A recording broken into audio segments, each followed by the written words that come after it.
semuanya. Jadi selamat datang di Porjar Esport Tabanan. Dan kali ini saya Michelle selaku MC atau caster yang akan menemani acara dan juga membantu untuk memperkenalkan narasumber kita pada hari ini. Dan boleh saya kasih tahu bapaknya di sini, boleh bapaknya seperti apa? Saya Made Nurbawo, Ketua Umum KONI Tabanan. Dan juga ada saya selaku Ketua Umum SC Tabanan Esport Indonesia Kabupaten Tabanan. Oke, terima kasih. Jadi sedikit cicat kita ya sama ketua panitia kita pada sore hari ini, selaku Kak Yoga, selaku ketua SC juga ya Kak ya. Mungkin boleh diceritakan Kak Yoga, bagaimana bisa terbentuknya akhirnya Porjar ini? Oke, terbentuknya itu Porjar sebagai pembinaan generasi muda Kabupaten Tabanan dengan cabang olahraga e-sport yang pastinya di sini dengan generasi saat ini Gen Z yang mulai gemar di digitalisasi dengan olahraga yang terbaru ini. Juga kita mulai melek untuk mewadahi mereka agar berdampak positif ke depannya. Apalagi kali ini udah ada jenjang yang pastinya udah resmi untuk next step-nya seperti di provinsi, di nasional dan internasional pun udah ada gitu. Dan ini kita untuk program e-sport di seleksi Porjar ini, karena kita di sini pembinaannya dari jenjang pelajar. Ini harusnya termasuk dengan sekolah dasar juga. Tapi kali ini tahun ini kita open SMP, SMA dan SMK se-Tabanan dengan tujuan nanti kita akan mendapat filterisasi untuk mendapatkan atlet yang pastinya potensial dan mempunyai talenta nanti yang kita akan kirimkan di Provinsi Bali yang akan bertanding di bulan Juni, awal Juni. Wow, jadi bikin Porjar ini bukan tanpa tujuan gitu ya. Kita pasti ada tujuannya, seperti mencari bibit-bibitnya, bibit unggul ya kita bilang ya. Dan pasti semua acara Porjar kita sampai sekarang ini nggak bakal berjalan lancar tanpa bantuan juga dari Bapak pastinya. Iya. Bapak boleh diceritakan sedikit Bapak? Iya, e-sport ini kan pastinya sudah menjadi cabang olahraga resmi anggota KONI Tabanan dengan induk organisasi isinya, dan nampak geliatnya lebih kencang setelah COVID-19 ya. Bahkan e-sport ini kan sudah dipertandingkan di SEA Games, di PON, bahkan kalau di daerah pasti di Porjar maupun Porprov. Bahkan di Porprov kemarin sudah resmi ya. Sekarang tahun ini e-sport dipertandingkan resmi juga di Porjar Bali 2026. Resmi ini maksudnya medalinya akan menentukan peringkat, dihitung gitu ya, dihitung oleh panitia penyelenggara, dalam ini Dispora Bali, sehingga akan menentukan peringkat atau klasemen perolehan medali kabupaten kota peserta se-Bali gitu ya. Nah, e-sport ini juga menarik karena melibatkan ada dua hal di situ, anak muda pastinya. Betul. Kemudian akrab dengan digital. Nah, ini kan tren ke depan olahraga ini pasti berhubungan dengan digital. Tidak hanya e-sport ya. Semua akan berhubungan dengan digitalisasi, sehingga e-sport ini kita kembangkan juga di Tabanan ini melalui yoga ini, terutama penggeraknya ya. Jadi biar akrab semua bahwa dunia olahraga pasti tidak bisa lepas dari digital. Yang kedua, kita juga melihat peluang-peluang lain. Bagaimana melalui olahraga berbasis digital ini ada semacam inovasi baru. Misalnya istilah kerennya kan wellness. Jadi dari olahraga ini kita kok merasa orang ingin menjadi kebutuhan untuk entah membranding dirinya, membranding usahanya dan sebagainya gitu ya, melalui olahraga. Dan tentunya kita pesan ini kepada yoga bahwa olahraga ke depan juga harus peduli lingkungan. Kita peduli istilahnya kan olahraga untuk lingkungan, peduli sampah, itu kan juga sesuai dengan nilai-nilai Olimpiade ya. Semua dunia olahraga harus memiliki atau memupuk kepedulian. Jadi tidak hanya urusan juara dan medali saja, tapi kita pertama mencari persahabatan, kepedulian, dan tentunya menjadi terhormat. Nah, terhormat inilah prestasi itu gitu ya. Itu kira-kira ya. Oh, terima kasih Bapak. Ya, dan saya juga kan gini ya Pak ya, dulu tuh e-sport tuh dilihatnya kayak kurang baik gitu. Nah, apalagi zaman-zaman yoga dulu, mungkin yoga inget ya, pas kita dulu selalu dilarang main e-sport, ngapain kamu main yang kayak gitu. Tapi Bapak ini kerennya bisa berpikiran terbuka gitu Pak. Dan Ya, ini kan dulu saya juga orang khawatir ya. Sebenarnya kan penggunaan gadget yang tak terkontrol, karena ini kan bisa alatnya gadget-gadget atau HP lah kasar gitu. Jadi kita melihat perkembangan dunia saat ini, siapa sih yang orang tua mau anaknya nggak bisa menggunakan gadget. Nah, kemudian muncul olahraga. Kita juga bingung kok. Dulu kan kita bilang seperti main game gitu ya, main game apalah gitu. Ternyata KONI Pusat mengesahkan induk organisasi ini sebagai olahraga resmi. Nah, ini kita pelajari apa kelebihannya, apa kaitannya dengan potensi lokal Tabanan. Nah, tentunya kalau saya lihat kan bahwa ini digandrungi anak muda. Nah, ini digandrungi, tentu kita tidak bisa larang begitu saja. Nah, namanya olahraga pasti di situ ada unsur pembinaan, pengawasan, dan tentunya pendidikan juga. Disitulah sebenarnya e-sport itu menjadi sesuatu yang harus kita akrabi. Karena ada unsur pendidikan, ada unsur sportif, dan juga persahabatan dan sebagainya. Jadi nilai-nilai global lah yang sebenarnya semua orang membutuhkan gitu. Itu kira-kira nih. Gimana Yoga? Siap. Ya, terima kasih banyak Pak Dek sudah anggapan untuk support ya kegiatan-kegiatan muda seperti ini, apalagi dalam artian cabur e-sport itu sangat baru banget di Tabanan.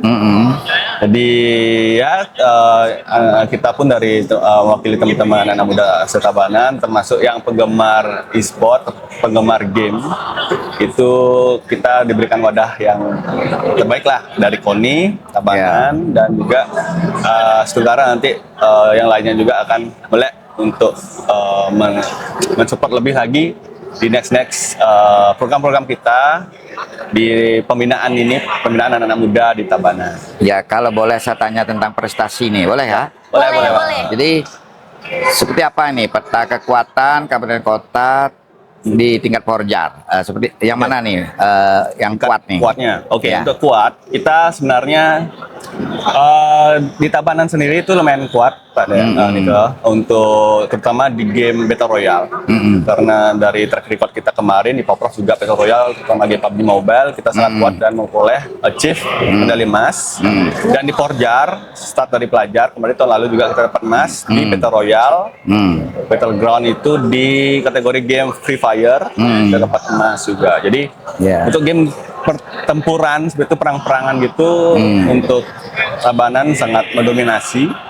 Kalau kita di sini lagi juga akan melakukan pembinaan lebih ketat lagi ke game-game lain juga, biar bisa mengejar game Battle Royale tersebut, biar ya Setugara dapatkan 2 medali emas untuk tahun ini di Porjar. Kalau misalkan hal kabupaten lain yang kuat juga, itu semuanya kuat-kuat gitu Pak Dek. Jadi ada berapa domisili circle-circle seperti itu, game-gamenya juga berbeda-beda penggemarnya. Jadi seperti Klungkung kemarin itu game e-football, game PS5 e-football sepak bola yang main kuat di sana. Kalau di Denpasar itu Denpasar itu kayak Mobile Legends, game MOBA. Dan di Badung juga sama dengan hal tersebut. Jadi kita mempelajari semuanya untuk strategi apa yang akan kita gunakan nanti di provinsi, agar kita bisa lebih baik lagi dari tahun-tahun sebelumnya. Ya begitulah. Jadi e-sport ini awal-awalnya kita juga bingung ya, kenapa ini disebut olahraga kan gitu. Kan awal-awal ya. Jadi ternyata olahraga, kenapa e-sport disebut olahraga, ini sama kayak olahraga catur ya. Oh ya. Jadi di situ karena ada standarisasi, melibatkan mental dan pikiran. Kemudian di situ juga unsur sportivitas terbangun ya. Jadi kita kan awalnya kok bisa disebut olahraga, ini apa, main game apa gitu ya. Ternyata unsur-unsur olahraga itu masuk dalam permainan atau e-sport ini, sehingga dia disebut olahraga prestasi. Tentunya yang paling ini kan yang jelas yoga, apakah ini sistem atau standarisasi e-sport ini sudah sama ya daerah sampai internasional? Untuk sistem kita berpatokan pada regulasi yang dikeluarkan dari nasional PBSI dengan acuan dari sana dengan kategori game yang berbeda-beda nih, jadi setiap game itu berbeda-beda aturannya. Tapi sudah standar ya. Standarnya sudah sudah dari ya PBSI pusatnya mencakup sana patokannya, jadi setiap daerah mengikuti aturan yang sama. Jadi untuk general rules-nya juga sama. Ya kita mengikuti yang aturan di atas. Ya itulah, jadi dari olahraga kita akhirnya bergaul secara global ya, benar ya. Benar.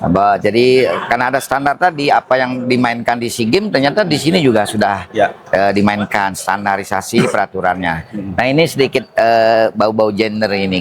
Kalau boleh dibandingkan nih peminat e-sport nih banyakan cowok apa cewek nih? Sebenarnya sama-sama, tapi wadahnya lebih banyak cowok. Oh lebih banyak cowok? Ya, tapi intinya yang wanita pun maksudnya cewek-cewek juga lumayan rame, tapi kita aja yang mungkin belum mengarah ke sana memberikan wadah untuk mereka, memberikan kesempatan kepada mereka. Tapi untuk di luar sana dulu pernah juga membuatkan event-event di community, terutama game wanita yang cewek-cewek. Itu lumayan excited, malahan yang penontonnya cowok yang paling ramai. Oh gitu ya. Siap. Oke. Ada lagi Mbak? Oke, terima kasih informasinya untuk Pak Yoga dan juga Bapak. Mungkin pertanyaan saya adalah, adakah pesan dan kesan untuk anak-anak di sini, Pak? Ya, sebagai KONI kita ini kan induk untuk memayungi beragam cabang olahraga yang sudah berstatus induk organisasi resmi. Ya. Olahraga sebenarnya banyak, tapi ada induk organisasinya, dan KONI, khususnya KONI Tabanan tentu memantau, melihat, mengevaluasi setiap perkembangan cabang olahraga yang ada, yang sebenarnya mereka ada anggota kita. Tentu dari proses pemantauan ini kan berujung pada pembinaan ya, pembinaan prestasi khususnya, di mana apa yang dilakukan oleh induk organisasi termasuk ESI Tabanan, latihan pembinaan itu memang dimaksudkan untuk kejuaraan atau pertandingan resmi gitu. Mungkin banyak orang yang bisa memainkan tapi mereka tidak mau untuk ikut kejuaraan. Nah itu bedanya, kalau olahraga prestasi mereka dibina untuk sebuah kejuaraan resmi. Nah disitulah bedanya, ya beda tipis sih, tapi beda substansi dan tujuan juga gitu ya. Sama kayak sepak bola kan tidak semua yang ingin bertanding kan, dia ingin nyari hiburan dan kita juga mengenal apa namanya olahraga rekreasi, olahraga pendidikan, dan saya kira ini karena sudah eksis dan ada penggerak dan peminatnya, ya tentu e-sport ini ya perlu kita dorong sampai terus. Kira-kira nanti ketemunya di mana nih? Apa dampak positifnya? Pasti ada ya, pasti ada. Ya positif negatif sih selalu ada. Tapi kita sebagai pembina, khususnya KONI juga harus melihat. Yang jelas ini kan gerak ekonomi juga berpengaruh di era sekarang. Kaum Gen Z, kaum Alpha, kaum Strawberry ya, benar nggak? Benar. Ini tidak mungkin mereka jauh dari. Bahkan ini ya, ini kan ada nih lelucon ini kita. Kalau dulu kan sandang pangan papan, sekarang sandang pangan papan colokan. Gitu. Jadi kalau gadgetnya nggak ada ini low bat itu pusing bingung. Betul. Dan akhirnya, nah itu olok-oloknya kayak gitu ya. Jadi ini dunia barulah gitu, yang kita harus hadapi dan kita bijaksana untuk segala sesuatunya, kan gitu ya. Betul. Ya, itu aja. Kasih. Ya. Wow, terima kasih, keren juga ya, bener juga ya kata Pak kita, sandang, pangan, papan, colokan. Itu untuk anak-anak muda zaman sekarang ya. Bahkan yang kecil-kecil juga masih SD, mama powerbank, tiba-tiba dia minta bawa powerbank ke sekolah daripada bawa air bekel ya Pak ya. Colokan kan. Kalau keluar dari bandara biasanya nyari toilet, ini lain colokan. Oh iya. Udah berubah, tapi keren banget sih. Jadi KONI ini mau mengikuti perkembangan zaman ya Pak ya. Pasti kita harus berubah sesuai dengan zaman. Berubah ini kan kita artinya beradaptasi lah ya, beradaptasi sebagai bentuk olahraga ini pasti ya. Karena kita terus beradaptasi, olahraga juga mengikuti perkembangan zaman, dan akhirnya olahraga pun setia mencatat gerak zaman, gerak Oh, sejarah. iya, iya, iya. Buktinya dari olahraga kita mengenal zaman Yunani kuno, Betul. dengan Dewa Zeusnya, dengan Olimpiknya, terus zaman kemerdekaan, awal-awal kemerdekaan sampai sekarang ini. Nah itu kita karena ada cerita olahraga itu. Itu kalau udah ada olahraga berarti kita nggak inget ya zaman-zaman itu. Ya inilah kenyataan realita yang harus kita hadapi, dan tentu saya sendiri sebagai KONI harus terus belajar nih, karena olahraga berkembang terus di modernisasi. Oke ya teman-teman, cukup ya. Oke, Kita terima ini dulu kasih. ya. Oke. Ya, Salam baik. olahraga. Salam olahraga. Jaya. Jaya.